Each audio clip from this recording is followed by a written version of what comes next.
Ma. Ayun, we're live again for another episode of HR Shouts and Whispers. Siyempre, episode number 54 na tayo, 54.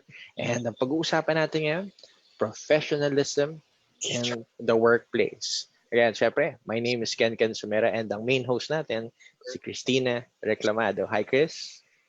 Yes, hi Ken. What's up? Well, we're going to talk about it. Actually, this topic is a part two already because remember that 10 episodes ago, we were talking about pasaway employees. But I think mga pasaway employees is actually a staple in companies kasi hindi mamatay-matay yung discussion na yan. So we invited the last time we had psychologists and lawyers. So this time we're having HR experts, okay? But I'll introduce first our experts for tonight, okay?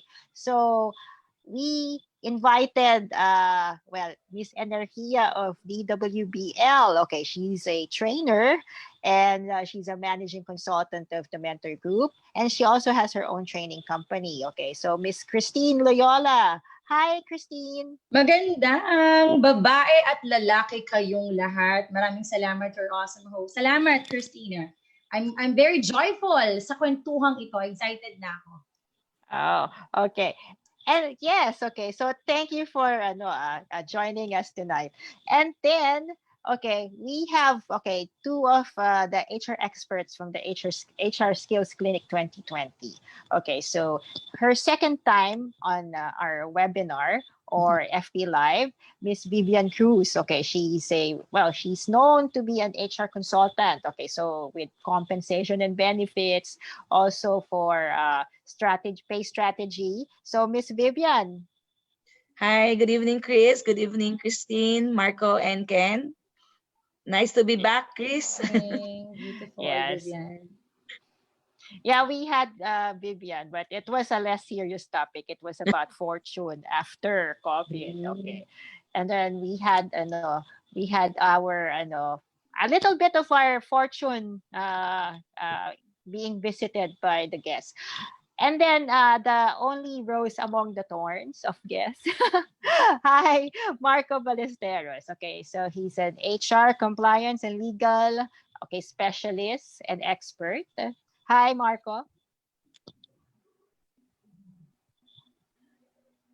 Hi, Ken. It is my first time here to be your guest, so I hope this is a wonderful discussion about professionalism. Yes. And of course, we have Ken on board. Okay, so he's just like doing the technicals. Okay, but I'll ask the guest. Okay, so it's a work from home, mode, mga tao. Okay. And then, I thought that it has been already explained very well that they can refuse to work. Okay. Kaya lang, parang nag-refuse to work, parang may 6 months na kasi the last time was, I think it was first declared March 17. Okay. So it's now September. So may mga 6 months na nga. Okay. So, ano ba to? Okay. Can they really refuse to work? Okay. Marco, maybe this is your territory. Okay, let me qualify, Christina, regarding the question. Because there are some industries that are vital to the national interest. That is totally different from those industries that are vested with public interest. When I say vested with national interest, these are private sectors that are into health. So they cannot refuse to work because they have their duty and obligation to return to work due to this pandemic. Now, to those employees naman ng ibang industry, then refusal to go to work depends on the situation of the employee, because you cannot force the employee to go to work, because that might be construed as a violation to a constitutional right of the employee of involuntary servitude naman. So let us be extra cautious about sending return to work notices. Though there are some jurisprudence about sending return to work notices to employees, but that is totally different from the situation that we are in now, because we are under pandemic. There is a declaration by the government that we are under the stage of pandemic. Yes. Chris, So I mean, to what Marco have said, no, we also need to understand in which community quarantine are we at this time, because there are certain guidelines by IATF in terms of what would be the rotation in terms of work, no. So if employees are already allowed to report for work, then the company do have, the prerogative to advise their employees to start gearing up and reporting for work. But syempre, we have to be very conscious because it's the health which is at risk, no? Which That's is right. why it would be good to provide them reasonable time to be able to prepare themselves, get the necessary, the rapid test, the compliance, or the documents that they need to comply, before they can report for work. So that's what we advise. We also need to understand if there's a public commute, availability of public commute. Because if there's none, then it might be a bit difficult for employees to report for work. So agree with Marco, no? It's a little bit complicated this past few months. Okay, so we have to understand the guidelines, but we also need to check the reality. What's happening? Can employees really report for work? okay, so I think each company situation is unique. So it's really hard to give a general answer. Okay, so what I have been telling people, just so that they know. Kasi I think there are some HRs, okay, they were not able to draft their policies. Mhm. So, parang may Hmm. mga guidelines dapat dyan. But anyway, if they did not, okay, I think they should be, checking, okay, what's lacking in their procedures, okay, and processes. And then, kasi meron namang forced leave, so they can opt to do forced leave. Yun. Okay, Kasi correct. Oo. So anyway, si Kristine kasi, she's a radio broadcaster as well. Ang radio ba, mayroong pinipiling oras yan or pagkamusta kayo nitong pandemic? Ayun. So far, masayang-masaya naman. Masayang-masaya. Siguro sa punto niya, just like what Vivian mentioned, para gawin lang nating mas realistic. Yung kumpanya, yung radio station, and even the training industries I work with, Marco, talagang mas vinalue nila yung health and the safety of everyone. Like for example, if there are trabaho, tasks, responsibilities, on the training side na kaya kong ituro na gawin mo na lang sa bahay. That's what they're currently doing. So, like ngayon, Christina was asking, so ang radyo ngayon, ang mga broadcasters, talagang meron ng ilaw, meron ng mikropono sa tahanan. Yes. Work Pati from training. Oo, radio from home. Medyo patuloy ang laban, Christina. Patuloy. Oo. Kasi actually, I've been telling people, I really have, really like this arrangement because ang hirap bumiyahe. yes. Kahit may sasakyan ka, ang traffic noon. So, this morning, I had somebody interviewed me about work from home. And I was saying, I didn't really have a hard time adjusting, okay? But you guys, you work also. Did you have a hard time adjusting? Ako, Christina, one of my client, no, because prior to this lockdown, they are not a believer of work from home. They felt that it's not productive, no. So what we did is we practice first. We practice them, practice the employees how to work from home, and then luckily they had 1 week, no, so they were able to figure out what can go wrong. So one of the thing that we found out is the internet connectivity. So while we always access our social media, no, so not everyone do have internet connection at home. So which is why companies, fortunately, the company that I'm supporting to, okay, they were able to provide internet subsidy. So the employees were able to buy some pocket Wi-Fi or routers, no, to help them. Otherwise, the data plan would be very expensive. Okay, and then they tried it for a week. They tried it with finance so that they would understand what would be the impact because of the flow of documents, diba? And one thing they noticed is that it's more productive because employees don't have to commute. Okay, so they can spend more time. So and then with that, no, so we started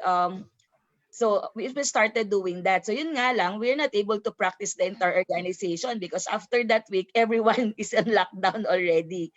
Okay, but But it really depends on the company. It may require a change of mindset because it's not what we've been used to, no?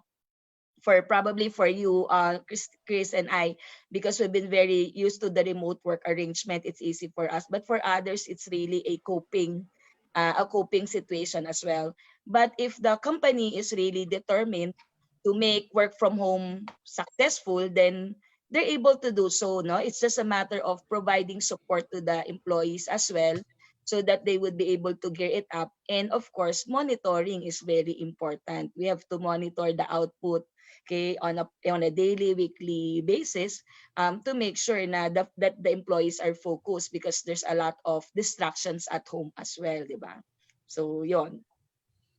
So, yun. So, I think there was difficulty, but I guess most were able to adapt already. And it has become the new normal. Okay. So, given that, can we, so how about you guys? Okay. So, people have been, telling us, oh, be professional. Ayan, yan yung bukang bibig. How would you now define professionalism? Mm-hmm.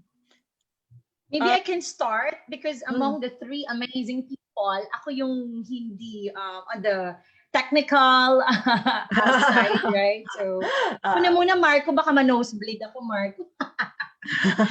All right. Well, siguro on the training and broadcasting perspective na lang with amazing Vivian and Marco. Siguro two things. It encompasses professionalism, encompasses image and competency. Hindi dapat maganda ka lang kagaya ni Christina at Vivian. You have to have that excellence. Yeah, I think that's for me. Those two things cover professionalism on the perspective of a trainer and a broadcaster. For me, Christina.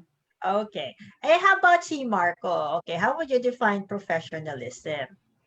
Professionalism is a conduct, no, or qualities that characterizes the mark of a profession.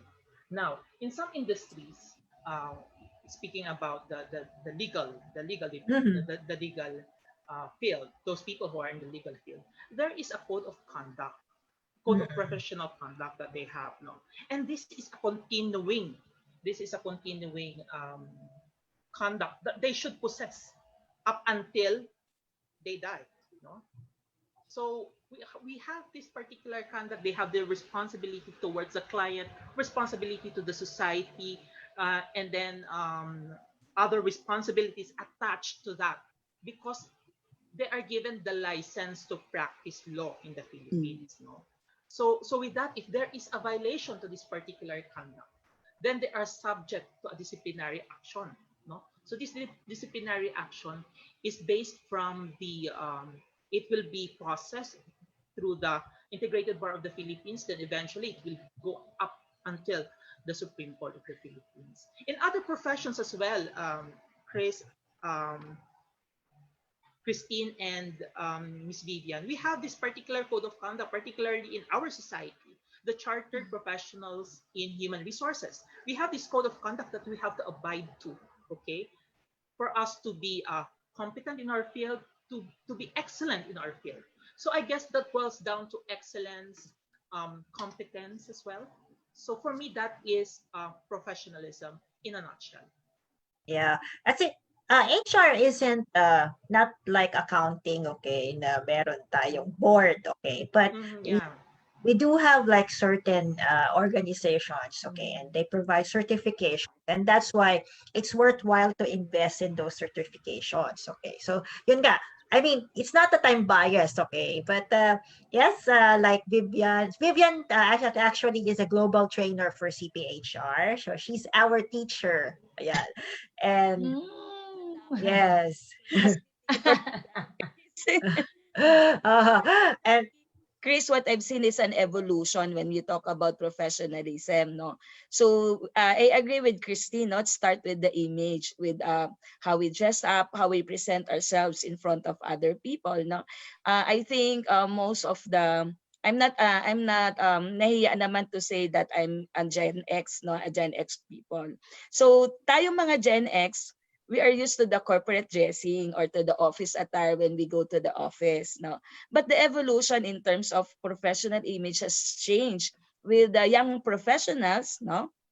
Because I'm not sure if they want to be called millennials, but for the young professionals, it's a little bit more casual. Okay, but that's now already the new definition of being professional in terms of their image. They're casually dressed up, they go to the office, they're wearing their maong jeans, right? And then their polo shirt and blouses. Whereas in our time, during my time at least, no, we cannot go on a maong on a Monday to Thursday unless it's a wash day. And in fact, I've been into a company that even on a Friday, it's not allowed because the country manager is telling us you will never know who gonna visit you, so you always Yes. prepared, no? So those things already have changed. And of course, agree with Marco, every profession do have their own code of conduct. You know, in HR we don't have a license, but okay, our code, the expectation from us is higher. Okay, because we walk the talk. Okay, it's our credibility. We have to exude integrity at all time. We need to lead by example. Di ba? Even the words that we're about to say, it has to be exact. It should not be seen with glaring or any sort of confusion. No. So I guess in terms of the way we exude professionalism, the image may have an evolution, but in terms of conduct, I still believe it's still focused on integrity, understanding the boundaries of your profession, no, and making sure that you're not creating any potential conflict, no, any potential conflict of interest, no, that can put your credibility at stake. Tama ba, Kristine, Marco, no? So that Sobra. Agree. Totoo. That's true. Actually, I'm Gen X also, okay. But when I first entered the workforce, I was in advertising, so we weren't wearing any corporate attire. Uh, to be creative daw, kaya you can wear whatever you want. Actually, pumapasok ako noon naka-shorts eh. Kasi mas maganda naka-shorts, okay? And then, yung dati naming HR, pinagsasabihan kami, dapat hindi masyadong maikli ang shorts ninyo. So, nauso yun, di ba? Like, kung ilang inches above the knee, mga ganon. Dapat enclosed, hindi kita ang toes, ganon.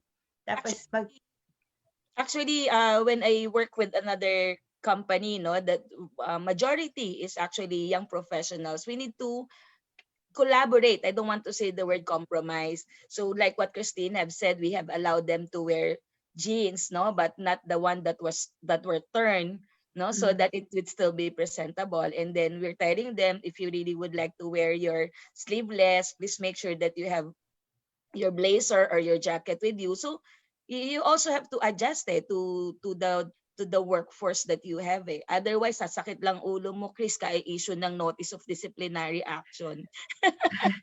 let's pag-usapan natin yan. Kasi I also was in a Pogo company, okay? Ay, sus Mariosep. Paikli ng paikli ang shorts, okay? But I was already HR that time. So, sinasabi namin, well, no, I just like had to explain to them that it's for your protection. Kasi if you're showing any flesh that, like you cannot control the opposite sex. So it's also for your also for your protection.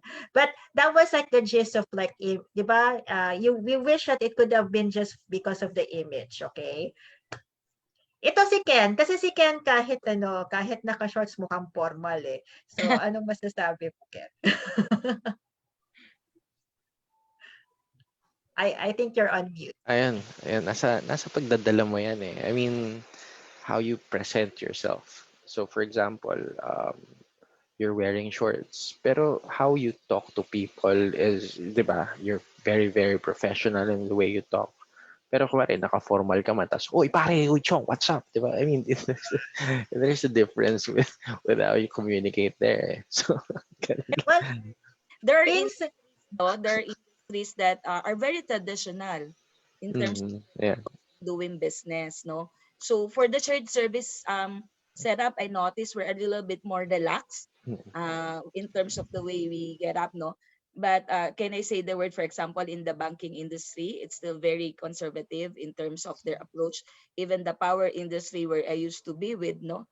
So I think we part of the professionalism I just thought about it as we speak is being able to adapt yourself as well to the industry that you are representing, no. So we should be able to adapt, no. Yon. So para medyo hindi naman medyo para hindi tayo na sabi nga ni Christina, no, we're not showing too much of our skin or we're not too formal naman that we become so stiff that people would feel like ay parang principal tayo, no, dun sa mga offices natin. Okay. Guidance counselor. Well, HR kasi has a certain image, no? Pero kasi I think companies are a little bit relaxing on the office attire rule kasi practicality goes into the picture. It's a little bit mahal magkaroon ng wardrobe, okay? I mean, lalo na sa mga babae. I think si Marco mahal ang wardrobe nito eh. Ano sa tingin mo?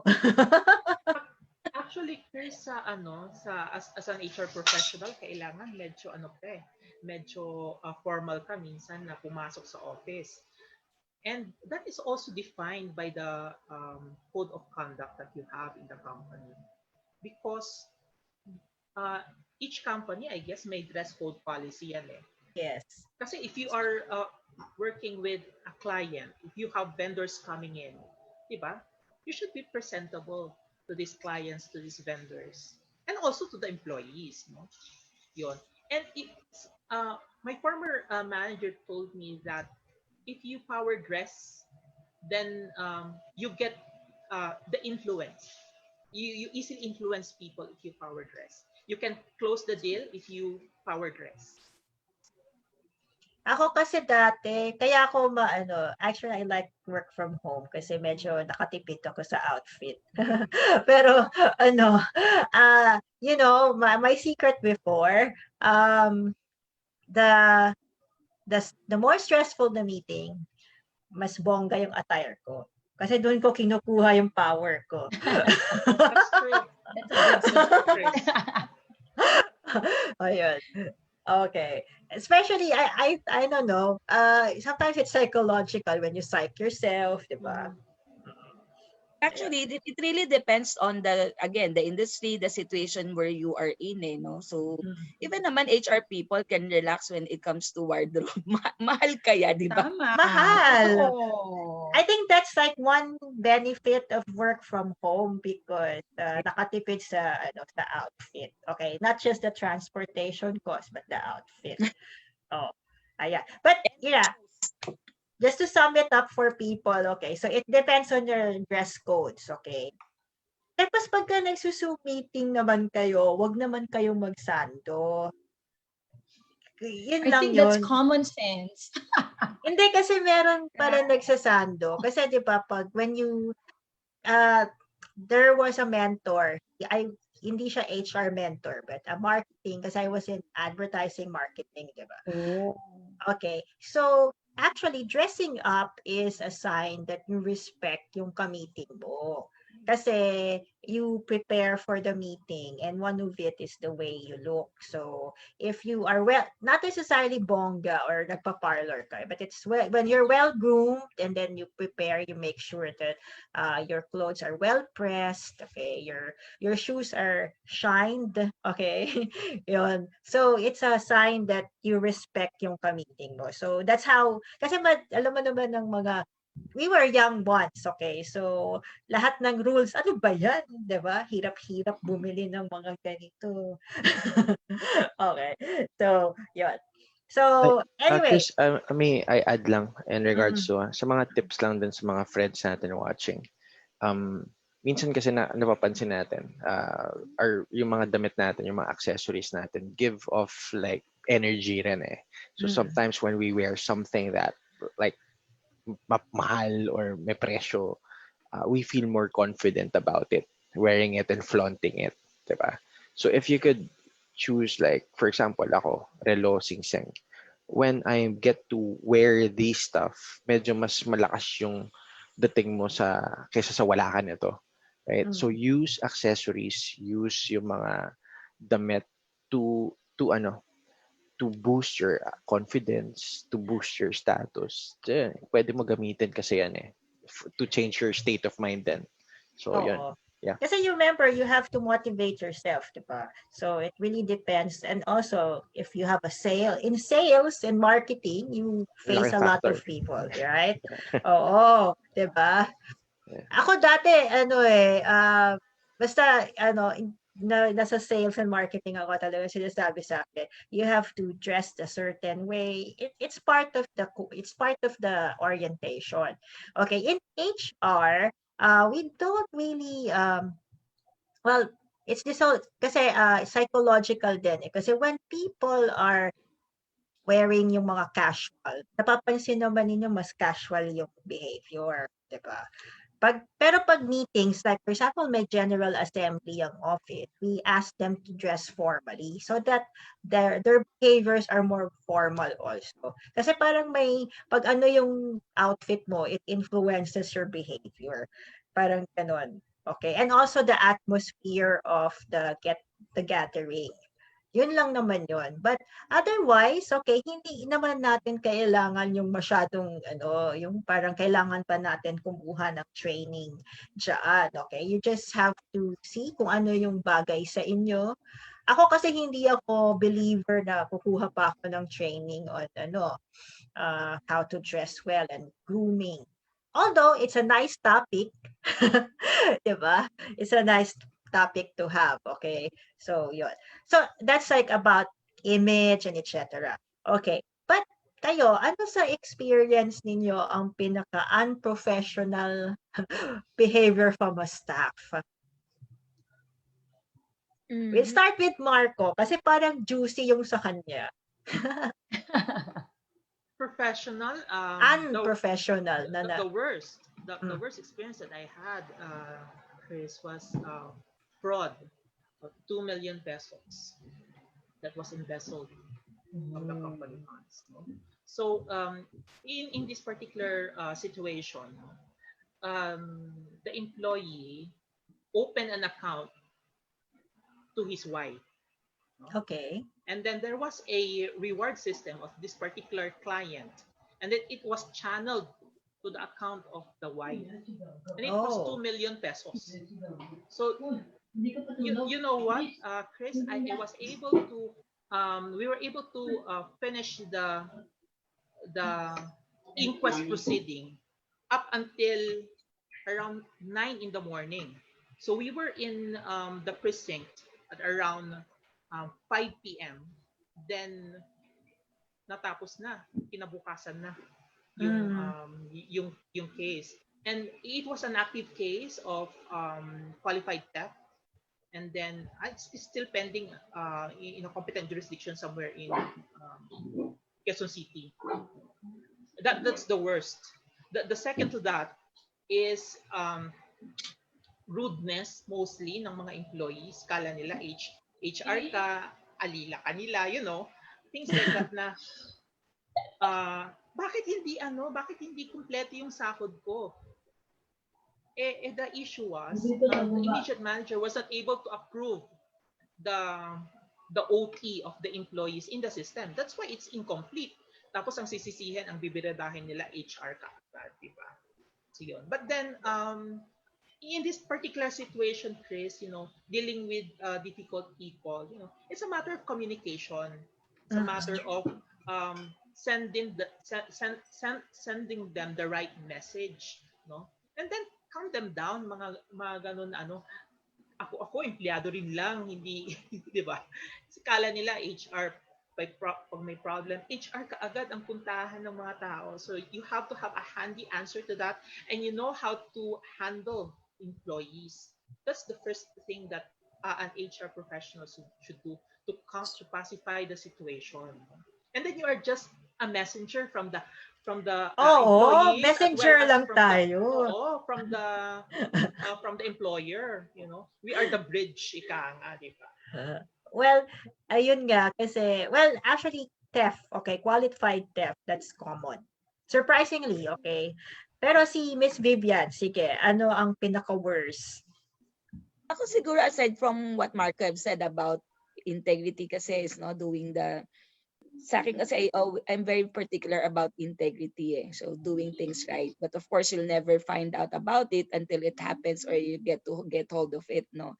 But another thing that I don't have any tolerance is with bullies, no? So Mm. if the bullies are senior leaders, no?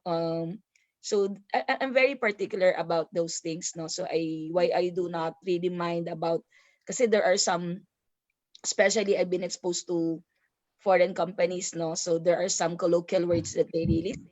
So I can, shrug about it, but I can decipher kasi or distinguish if it's a point wherein the leader is trying to bully someone, and that's where I don't have tolerance, no? People who discriminate, people who bully, no? So medyo ano ako dun eh, medyo hot sa akin on that side, no? So probably because we came from a setup, di ba, that before when you're Asian, you are less okay by the Europeans or by the Westerners, but that was like years ago, 20 or 30 years ago. Okay, the world has evolved. We're of a lot of Westerners now, and Americans already see Filipinos as global talent, as Asians as global talents, no. But there's still a lot of um, foreign talents who are very discriminating sometimes or very racist, no. Doon ako medyo nagre-react talaga. I find it very unprofessional, especially if it's leaders who are exuding those kind of behaviors, no. So mas kaya kong i-tolerate siguro pagka individual contributors, but not from senior leaders. Lower ranked Yes. lower ranked employees. It's just ano lang, it's also one of the reasons why I started teaching communication. It's not really for, it's actually for people to speak up. Kasi yung mga Filipinos, I notice, pagdating sa Englishing, ayaw na. Okay? Kasi hindi, ayaw na, nag-nosebleed na, no? So, but I keep on telling them kasi that's why you just feel you just feel na you were not heard because you never spoke up. Okay, so lalo na kasi there are some personalities, it's nationality and personality combined. Tapos na-bully na siya. Okay, yun. Kaya, kasi I work with like Chinese, Japanese, and then Americans, okay? Lagi nila sasabihin, kasi ayaw nilang maniwala sa akin, ay, you're bullying him, ha? Sabi niya, he's not speaking up. So, it just looks like I'm the bad person. Yun yung defense nila. So, when I teach communication, I tell them, hindi yan sa grammar, okay? Actually, you have to communicate as long as you're understood. Yes. That's it, okay? Syempre, you have to make an effort to also learn naman yung basic, okay? Para kahit papano, you can be understood by other nationalities. But ito si Kristine, has anyone, like, have you encountered naman somebody listening to you, a listener bullying you, or an unprofessional listener? Siguro, I want to bank on from communication and from relationship challenges that Vivian mentioned, Christina. Ang pinaka-worst ko, and I want to be very personal, kasi I'm sure maraming mga manonood at nanonood ngayon, siguro yung on someone from people development, Marco and Vivian, yung gossiping, fabrication of truth, stories, Vivian, coming from someone in the position. And I think for someone who's in people development industry, very particular kasi di ba accountability, it's associated to professionalism. Yung parang ang naranasan ko, Christina, was nagkaroon ng matinding commotion, may issue problem, relationship problem. Ay, hindi ako ang nagsabi niyan, siya ang nagsabi niyan, ito ang nagsabi niyan. Sounded very small, but I think professionalism, babalik tayo sa basic eh. It's owning it. I made a mistake. I really told Vivian that you're ugly, that your work is actually bad. Paano ko totoo yun? English. Diba? Sorry. Alright. Sorry. Kasi sabi nga kanina ni Amazing Marco, I think professionalism really revolves around honesty and integrity. Yun yung pinaka hindi ko makakalimutan, Christina. Kasi particular ako sa tao eh. Paano makitungo, paano Kasi sa mag-story. industry, I was part of your industry, okay? Entertainment. Amazing. Yeah, but kasi more on relationship kasi. Kasi That's you have to true. understand that industry, not all employees are regular employees, okay? So we can get jobs, okay, by doing yung past job mo is your parameter for getting a new racket, okay? So we're actually big on relationships in that industry. Oo, so makikitungo ka, tapos kahit, actually kinakausap natin, security guard, di ba? Tama. Utility, lahat ng klase ng tao. So, and then of course, when you are on air, you meet a lot of people from all walks of life, okay? So dapat alam natin kung paano makitungo. I mean, it's something that we learn when we're there, okay? Hindi naman siya, you cannot learn it from school. Pero sa akin kasi, actually among friends, chismosa ako, okay? Kasi friends naman eh. I mean, let's just admit it. It's nice to share something juicy. But at work kasi, ito na ang source of chismis, office romance. Yung pinag-uusapan natin. Okay, so who met their significant others and partners at the office? Raise your hands. Go, Vivian. Diba? Okay. So, anyway, but kasi, syempre, because of na lang yan being together most of the time. Remember that we are 8 hours at work, diba? Mm-hmm. Si Marco, saan mo na-meet wife mo? Nako, sa school. Sa school. Oo. Si Ken, saan mo na-meet ang wife mo? Sa okay Cupid. Interesting. Okay Cupid kami. But you guys, what's your standard office romance? Kasi people have been always, bawal ba magka-boyfriend ang HR na single Very good si Christina. I think we just need to understand the boundaries, no? Yung if there would be ito kasi parang the conflict of interest, we will be hearing it quite a lot because we're talking about professionalism, no? And it also depends in terms of in what level you are in, no? So for example, if you're from different department and there's no conflict of interest, or there will be no potential conflict of interest that exists between these departments, why not? If both of you are not decision makers, di ba? So how would that impact the business? But again, sabi nga natin, it's really up to the person, no, in terms of how you think you can manage the situation or you can manage the relationship, okay, that you would be able to differentiate as well. But I guess first thing is to declare it. Okay, so di ba, parang we have to declare it so that there would be transparency. And then most of the time, it is our respective bosses, our respective managers, and even HR who's helping us to make sure that there will be no conflict of interest that would happen along the way. So I believe in that, in transparency, and then we'll try to check how it can work, no? But of course, Chris, no, in other industry, I understand medyo mahigpit, no? There are certain industries, di ba, na relationships between peers, even between peers, regardless of departments, are not allowed because of there are certain moral guidance or policy that they need to observe. So we have to be cognizant of that as well. We have to be respectful of that, no? So ako, that's my take on that as an HR practitioner, no? Well, it's not for me kasi to judge whether a certain policy is trampling on certain people's rights, okay? Kasi sa akin kasi, mabuti nang stated yan. At least everyone knows, di ba? So, bahala na sila. Siguro, dapat siguro pag-usapan. Kasi hindi naman natin mapipigil ang love. I think. So, but I have, kasi, like, for example, like, in a department, mahirap mag-manage ng mag-boyfriend. Kasi ito this is like a reality. For me, this is my observation. In our startup company, merong mag-boyfriend, okay? Yung nag-resign si babae, nag-resign na rin si lalaki. Yun ang ginawa nila.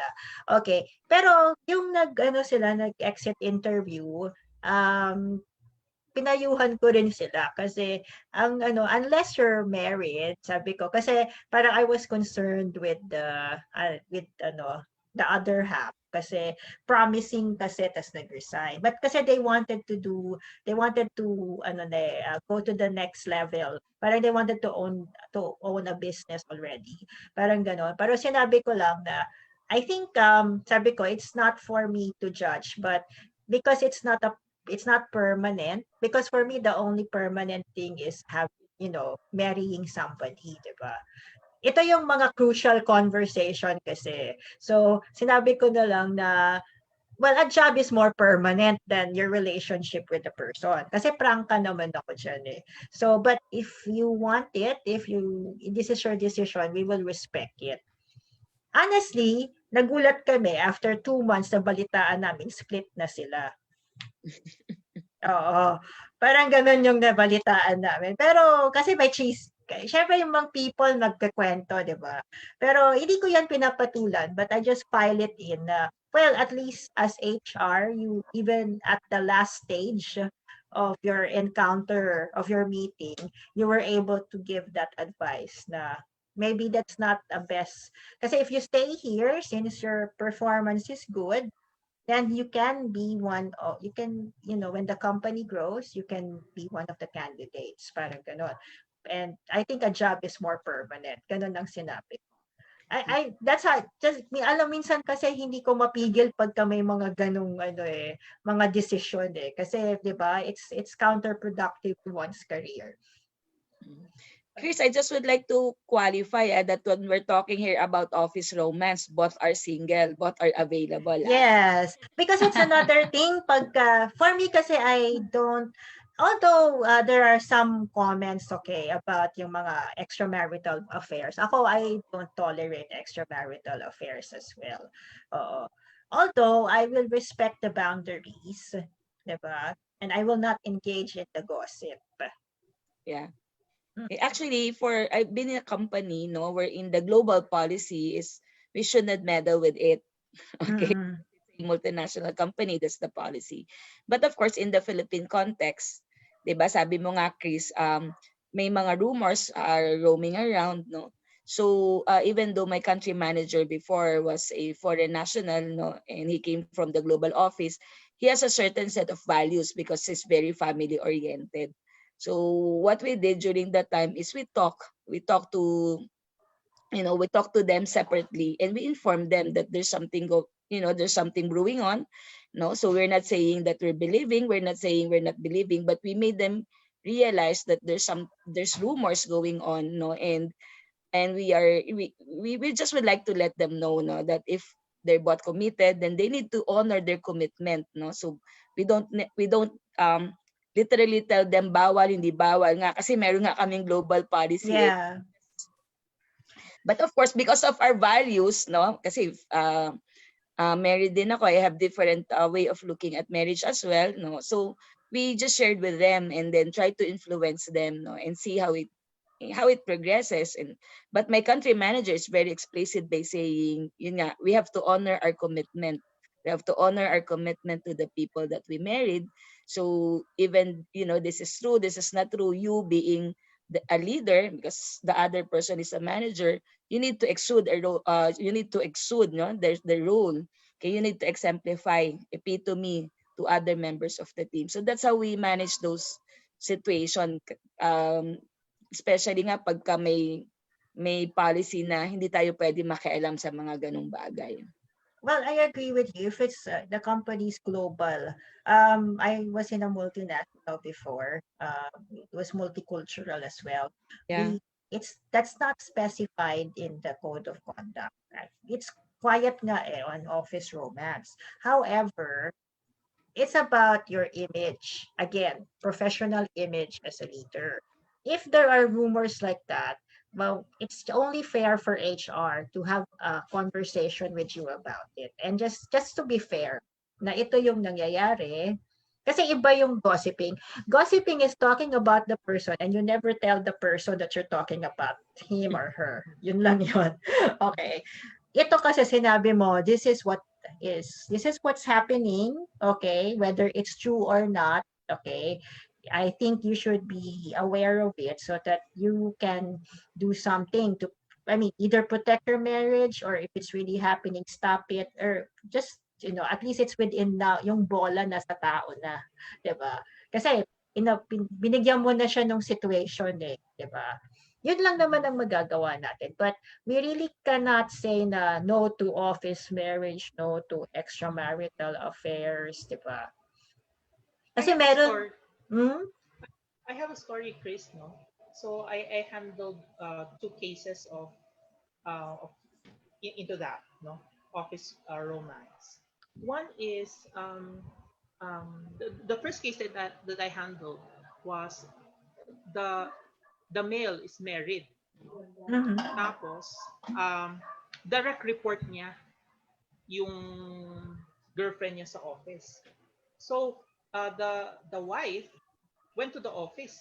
Sinabuyan niya ng Clorox sa mata yung allegedly yung kasama Mistress. nung yes, Other woman. allegedly, oo. Allegedly. Mhm.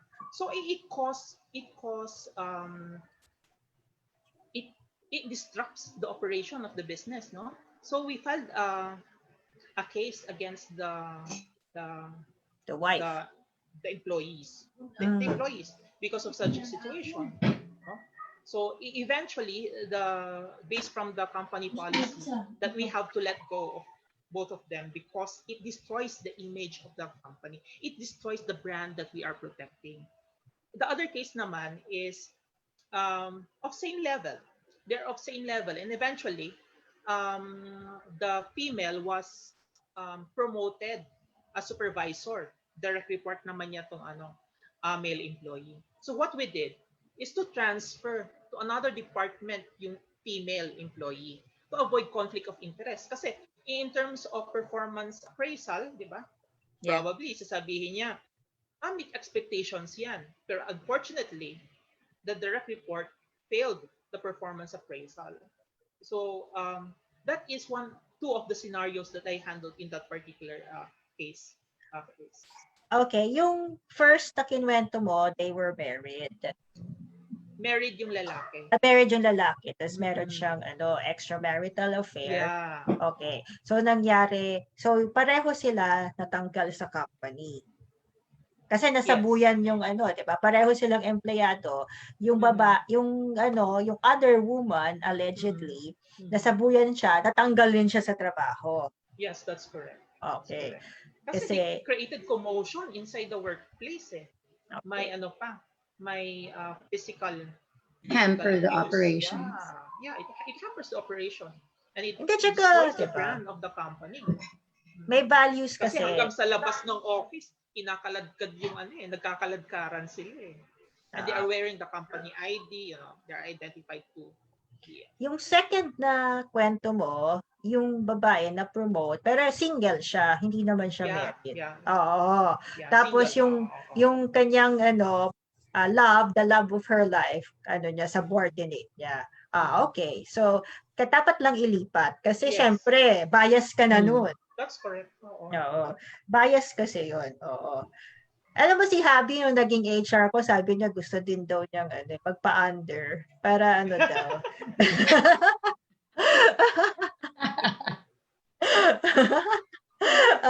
Hindi, naglolokohan lang kami. Sabi niya, bawal daw ligawan ng HR. Sabi niya, bawal daw ligawan ng HR. Paano? I work as his HR. He's the CEO. Sabi niya, edi paano yun? Sabi niya gano'n, sexual harassment na ako. Sabi ko, kasal naman tayo eh. Hindi, nagjo-joke lang kami. Okay.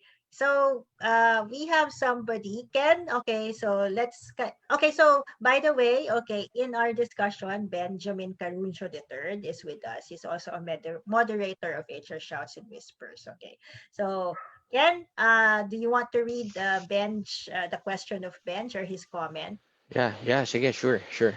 Kanina, I handled office romance only once when our messenger and his system analyst girlfriend were scheduling their sick leaves to coincide with the others' vacation leaves. Sabi pa niya, company outings is a good time for our employees to open up about their office romance in healthy and respectful ways. Oy, na-open up niya yung mga company outing. Pero ako kasi hindi ako na dati, hindi ako, kasi the practical side of me, ina-advise ko hindi ko sinasabi na okay magka-office romance kasi pagka nag-away kayo, di makikita mo everyday yon, mabubwisit ka, di ba? Actually, hindi, if you think about it, okay, kasi pagka nag-aaw kasi kami ni Hubby nun, hindi kami nag-aaway, yung mag-boyfriend, girlfriend kami, okay, yun. Pero if like, it's a really bad relationship, diba? I mean, every relationship is unique, cannot predict it. So, pagka nag-away kayo, di apektado ka din kasi makikita mo, so mag-feign ka ngayon ng sick leave kasi ayaw mo makita. Or you're lucky if you have heartbreak leave kasi di nalaman na ng mga tao na nag-break kayo. Actually, sabi nga nila, Chris, there's good and bad. Kasi pag maganda yung relationship, tapos 'di ba, pagka nasa early stage ng relationship, 'di ba? So very productive, ang tagal sa office, doon nagwo-work, no? So yun, wag lang mag-aaway. Pag nag-aaway, doon magkakaroon ng slack in productivity. I had that staff. She married naman yung boyfriend niya. Okay, natuloy sa marriage. Pero I had parang an HR staff before in recruitment. Hindi she wasn't handling naman sensitive information. However, niligawan siya. But yun nga we always have that talk. Ako kasi pag sa staff ko, pag may opportunity, but I really cannot define it. You cannot say, when this happens, you talk. There's no hard and fast rules. But if the situation compels I have a talk with her. Sinasabi ko, nililigawan ka niyan. Okay, but you're still HR. So I just hope that his intentions are good. Kasi you know what happens in an adult relationship, we don't want you being in a situation na pangit. Parang yun yung sinasabi ko palagi. And I knew that the guy was for her kasi yung guy nag-resign. Parang what he did na lang para hindi magka-problema yung kanyang girlfriend is naghanap siya ng ibang trabaho. Kasi nga HR yung girlfriend niya doon sa company. Pero hindi siya yung natakot sa akin or whatever. He on his own he was thinking, siguro he was also thinking of career growth, okay? Kasi inisip din niya pag yung company nagkaroon ng problema, pareho silang mawawalan ng trabaho. Parang ganon. And then yung second is, ayaw naman niya mapunta sa alanganin yung girlfriend niya. So parang sinasabi na lang niya, naghanap na rin. Parang all elements put together, parang naghanap na lang siya ng ibang trabaho. So I knew that magkakatuluyan sila because the guy was thinking of the girl's reputation, the welfare of his girlfriend. So I think sabi ko sa staff ko, actually okay 'yon kasi sa tingin ko okay siya kasi it's not parang mahirap maghanap ng trabaho but he still parang took the initiative to actually parang get a better option for the two of you.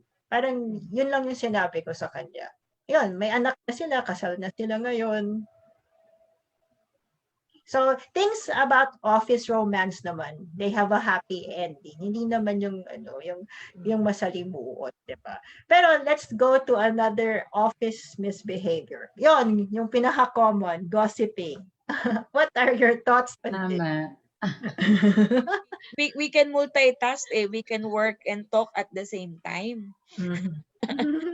So, and di ba, when we talk about communication, Chris, si Kristine, di ba part of the communication planning is how to manage gossip or grapevine, no? So word really spread too fast. So it's really for us to manage, no? I think it's part of not really culture, but people love to hear stories, eh.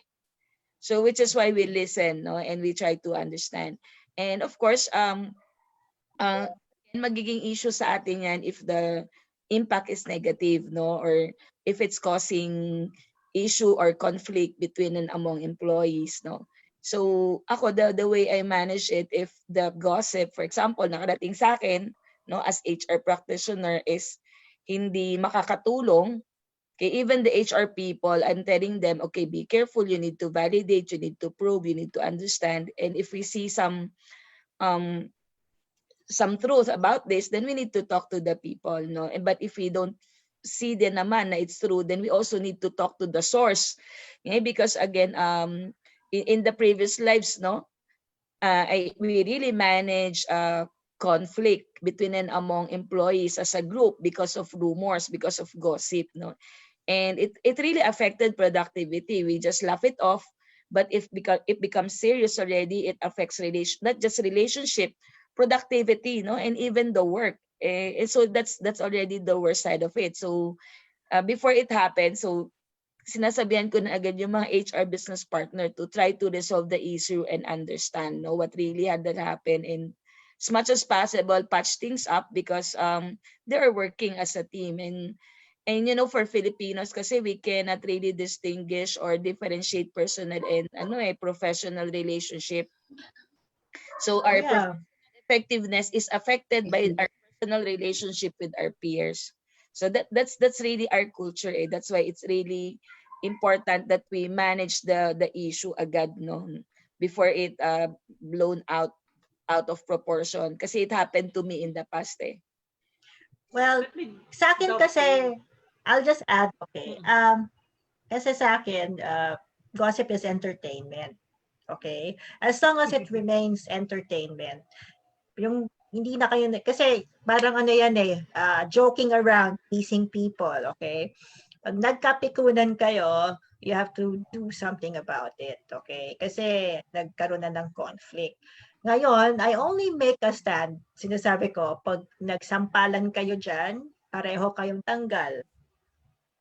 Kasi dalawa, it takes two to tango. I will not make a moral judgment kung sino nag-start or whatever, sino mas tama. The fact na hindi niyo na control yung sarili yung dalawa at diyan kayo sa gitna nag-away, pareho kayo. Either suspension or whatever. Kung ano yung kasi depende sa gravity yun eh. Just like yung kay Marco. That's why I asked him about the details. Kasi in an office, you don't go around, diba, na makikipag-away ka. That's true. I mean, that's not why you go to office, right? It's not why you work, okay? Well, that's why you go to office to work, okay, to be productive. So that's secondary already, okay? Yung friendship is secondary, okay? Let me just dovetail the discussion. So regarding gossips, so let us be extra cautious if this gossip is a malicious imputation, no, against to dishonor, discredit the person, because that might fall under libel naman. So the other party can file a case for the libelous remarks of the person concerned. So let us be extra cautious about these gossips, because Okay. it may lead to a criminal case filed against the person. Right, right. And if I may add, Christina, and Mark, and beautiful Vivian, siguro sa context ng online, mas tempting ngayon eh. Text, you gossip about this person, about the meeting we had. And I just built my training online hub just a month ago. And na-mention to ni Vivian kanina, bago pa sumabot, naniniwala kasi ako, kultura eh. Sa akin kasi ang relationship, gold. Literal.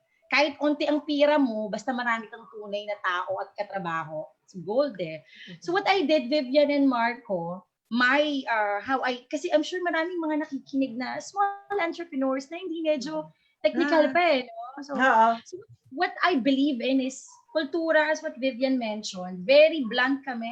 All right, as we start, because this is an online world, I'm gonna give you a sheet, para siyang templated. These are my challenges for you. Ito yung challenges ko working with you. And then we usually have a Friday meeting and it's entitled, I appreciate you last week because.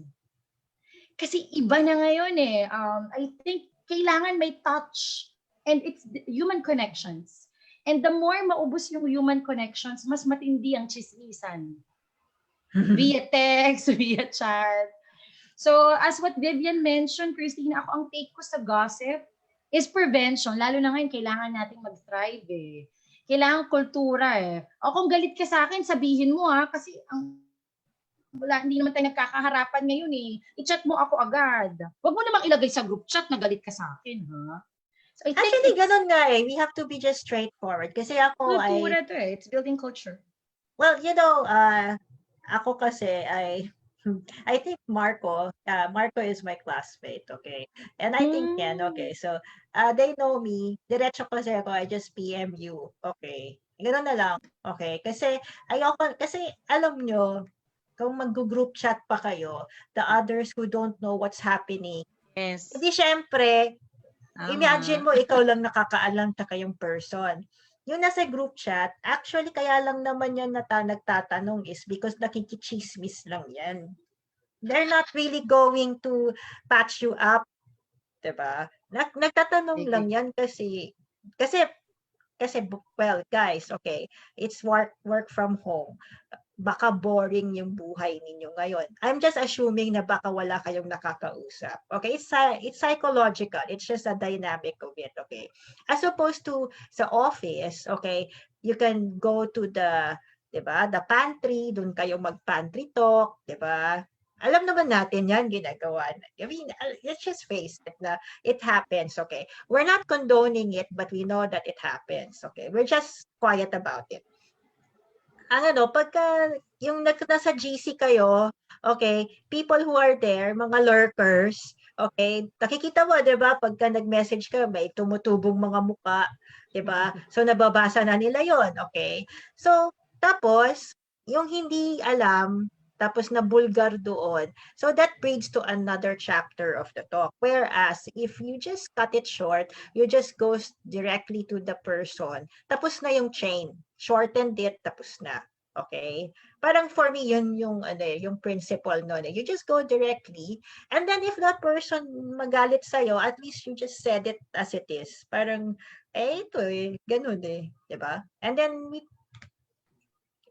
Alam mo, Christina, sabi ko nga, I'm sure Vivian and Marco will agree.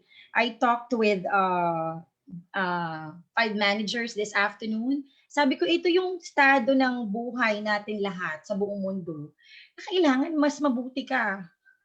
Kasi, right, mas mabuti ka dapat na tao ngayon, right? The more you should have genuine connection. And then, I have my own mantra on that also. Yeah, if it's not worth it, wag mo na lang patulan.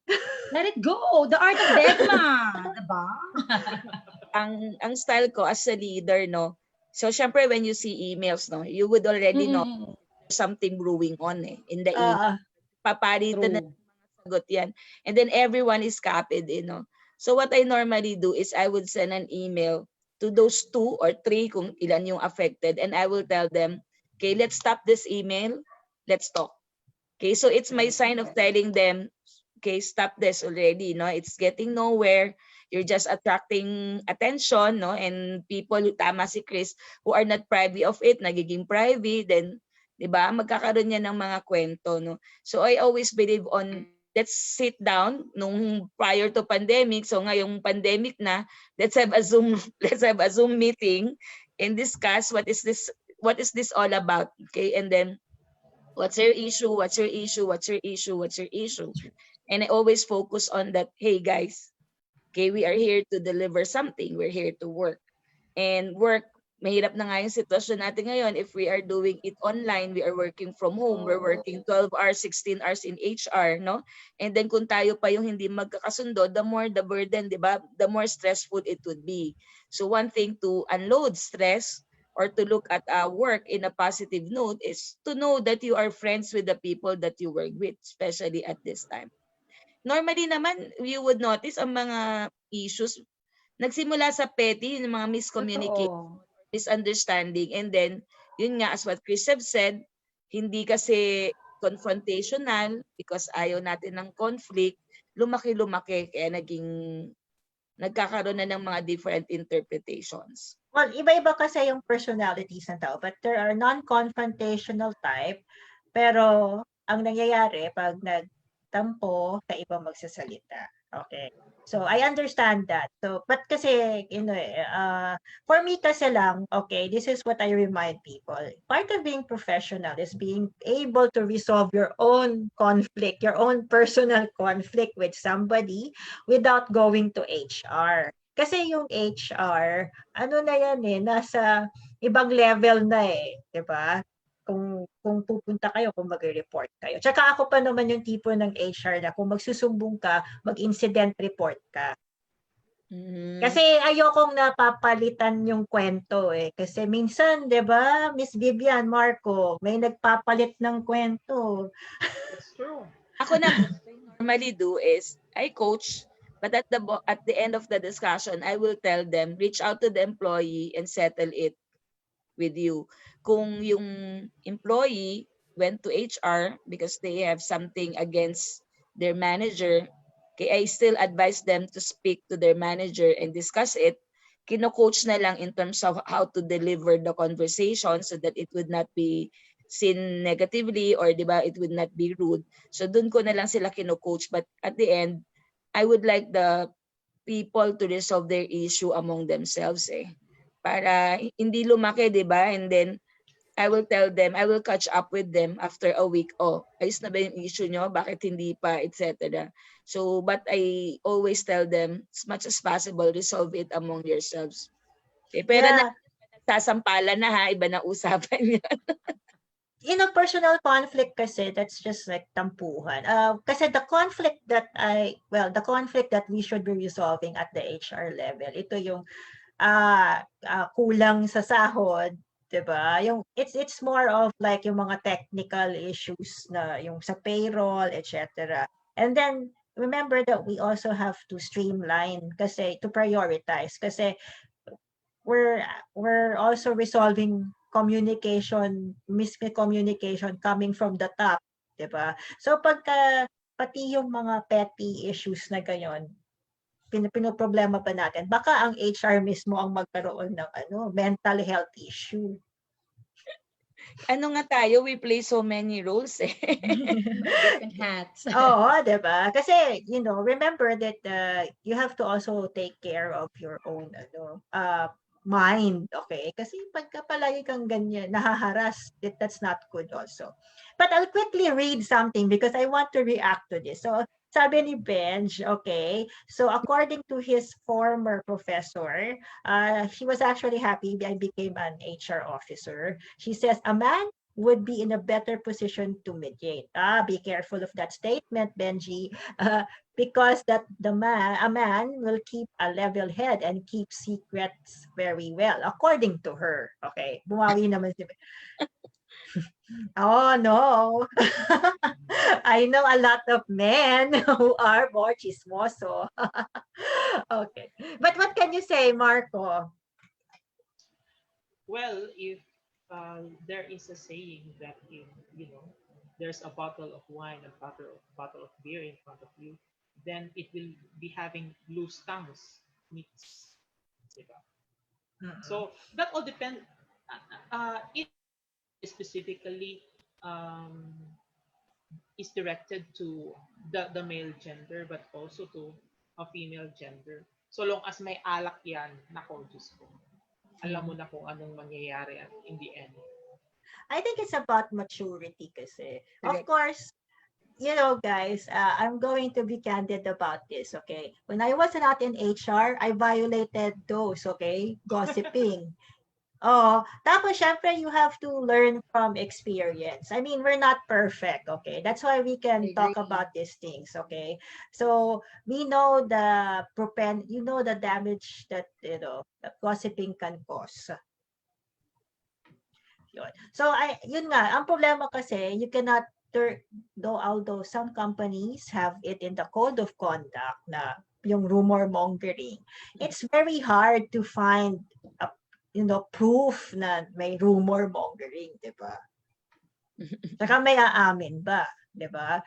Oh. Kasi minsan hindi naman part ng group yung HR. So I don't think may aamin. So it's just waste of time. So just resolve your personal conflict with each other first, okay? And then wag kayo magsakitan sa company. Okay. And besides, the companies, okay, it's your in Philippine context, it's like your second family, di ba? Yes. Mm-mm. I mean, you don't go in the company looking for fights.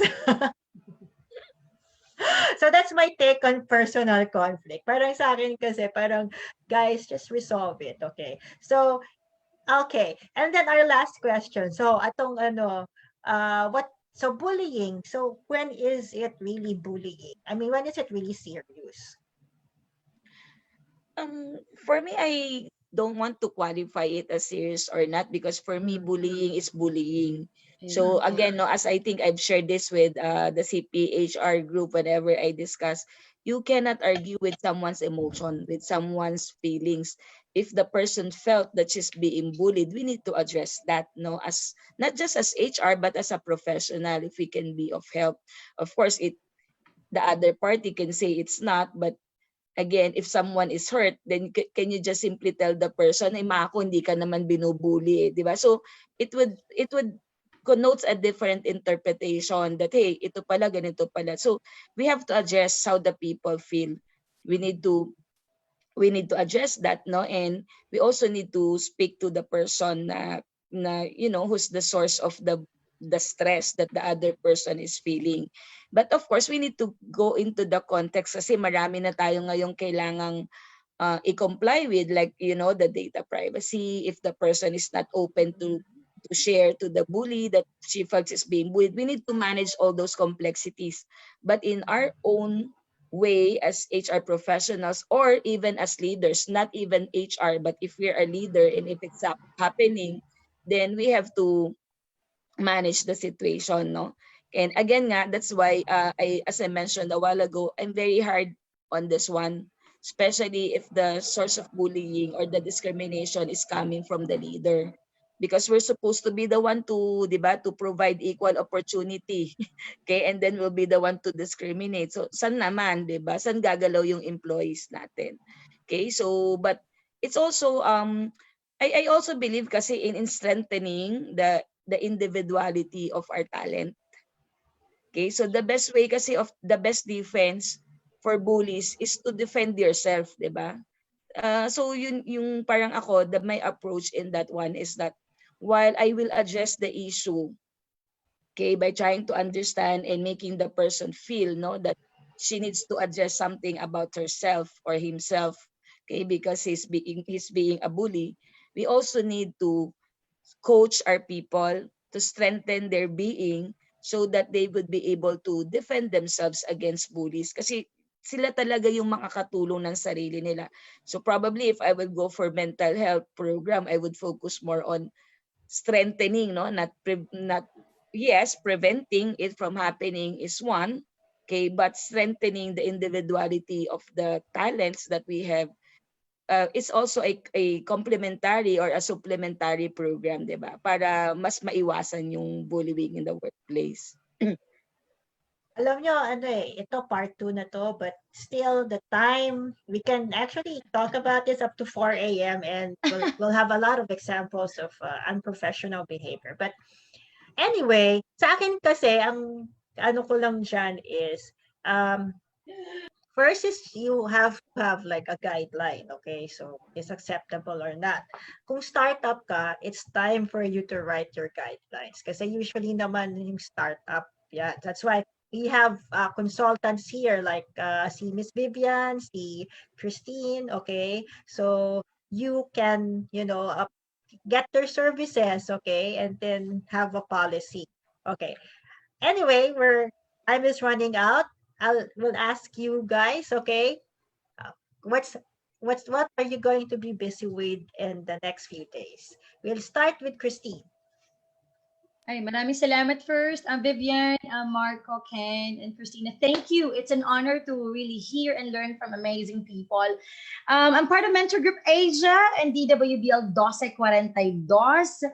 We have different trainings. You can just visit Mentor Group Asia and Kristine Loyola Training and Development Hub. Well, siguro in closing, as part of broadcasting and training, tanggapin natin, Pilipinas, mas kailangan mong mas maging mabuting tao. That is professionalism in the better normal. Salamat ulit, Christina. Thank you. Mentor Group Asia and KL Hub and DWBL 1242. Thank you, Christina and Ken. Okay. And then, okay, our two extra HR experts here. Okay, so what's up with you guys? Okay, we'll start with Miss Vivian. Okay, so thank you, Chris. Thank you, Marco. Thank you, Christine. And thank you, Ken. Okay, so what's up with me? So I hope to see you on the 18th, this Friday, at the HR Skills Clinic. I'll be the one to manage or facilitate their workshop on effective pay management for SMEs. And then Wow. a week after, okay, I would be at the HR Skills Clinic again, talking naman about strategic pay for performance. Also, I hope you can join me as I facilitate a coaching session, executive and organization coaching session on September 25 and 26. And then, of course, if you're an HR professional, you would like to pursue further HR career, okay, you would like to be part of a community and network and be licensed, please join me, Marco and Chris, no, in promoting the HR profession. So you might want to enroll in the October 9 and 10 CPHR DLP 10 batches na po kami. So I hope to see you there as well. Okay, and every month we've been hosting a 2-day session for those HR professionals who would like to pursue their career in the HR practice. So HR Skills Clinic, September 18 and 25, 7 p.m. onwards. Okay, and then September 25 and 26, executive and organization coaching. And then October 9 and 10, CPHR DLP 10. Thank you, Chris. Yes, thank you, Miss Vivian. Marco. Thank you, Chris. Thank you very much, Christine, Ms. Vivian, Ken, for this wonderful opportunity. So please join me on Saturday, September 19th for a discussion on employee relations in flexible work arrangement. And on the 26th, by the way, on the 19th, that would be from 10 a.m. onwards. And for September 26th, we will be discussing employee relations documentations that matters. So that will be from 2, if my memory serves me right, that is 2 p.m. onwards. So I'm inviting you all to please join also CPHR. Ms. Vivian is a facilitator. She's very good in explaining all facets of human resources. So please join us um, with this particular group of human resources. Enrich yourself with an intellectual discussions on human resources.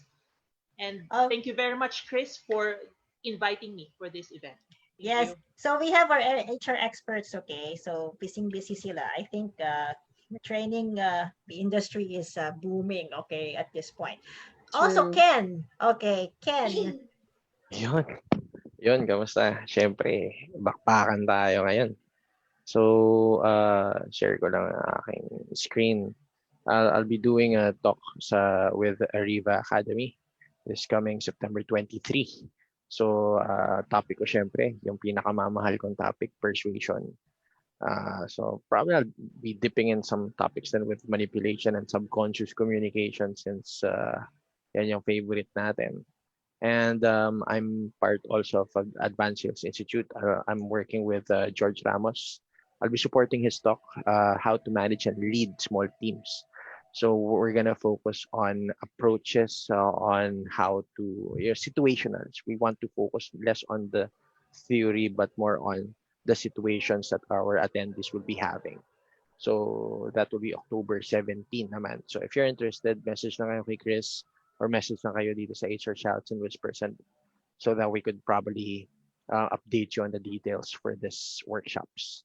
So that's me. And hypnotic communication. You want to learn about hypnosis, conversational hypnosis, and neurolinguistic programming on a deep dive level. November yan. Yeah, yun lang. Yeah. Okay, so these are all worthwhile training. So I will be with Marco on September 26th. So if he's 2 p.m., I will be the 10 p.m. Okay, so that's the benefits of compliance during the pandemic. Okay, so I'll see you there. And also you can message me. Okay, medyo versatile tayo. If you want communication, you want art, okay, or you simply have you Wow. simply you simply have a problem with your HR, you want some help, okay, so you can send me your questions, okay? Tingnan natin, pag-usapan natin. But basically, the HR Shouts team, okay, will be busy on September and in October, Busy, okay? busy. Busy, okay? And we also have our training partners such as Miss Vivian and Marco. And I think there's si Oliver Rick Hillman. He's also part of the community now. And we will be moving forward with the HR Skills Clinic 2020. And of course, okay, if you still have your budget, okay, you can enroll in CPHR. It's a good certification to have. Also, the CLD certification, yun naman, Learning and Development Certification. Okay, so this was a fruitful discussion again. Okay, and for our viewers who have questions, more questions, of course, alam nyo ng drill. Don't hesitate. Okay, type them on the comment section. Okay, send PMs to Ken or me and the other moderators of HR Shops. Okay, so we'll see you and take care. Have a productive week. Okay, bye-bye. Bye bye. Have a great night. Thank Bye you. bye.